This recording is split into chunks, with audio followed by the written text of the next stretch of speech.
Hey guys, I owe you a part two of what do you do when you do take a break from creativity? What are some of the things you can do in order to work on healing and resting and stopping those old patterns that are outdated that are keeping you stuck?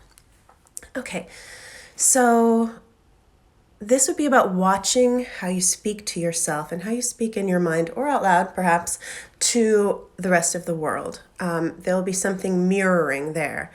For me, it had to do with self worth and self love. And so I realized I was a real see you next Tuesday to myself in my mind and kind of silently judging other people in the same way.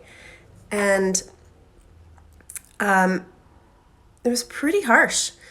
And so I had to first just start to recognize it. And every time I did, I would just simply 3 times say, not true, not true, not true, like disagreeing with this pattern, with this story, with this way of thinking. Then after that,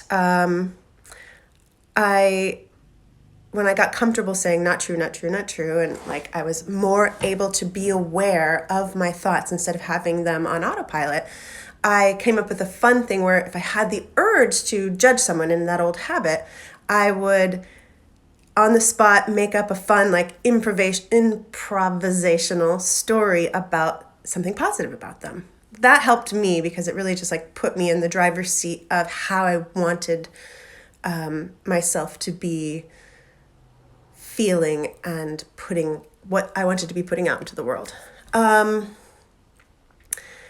Just a hint, if you start doing this, it takes a lot of energy to focus in on yourself. So if you're not as productive in other ways, that's okay because this like foundational work is going to pay off a millionfold.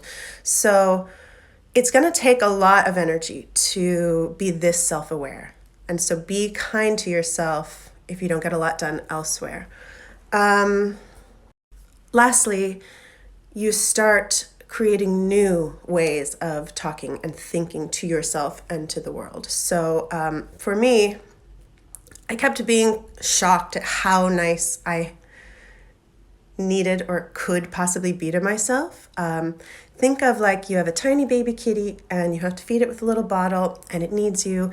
And I mean, would you ever say, you're looking really fat today, tiny baby kitty?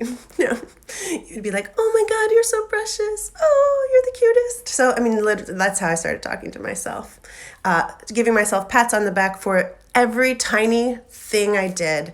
Even when I didn't do it right, I'd be like, you really tried.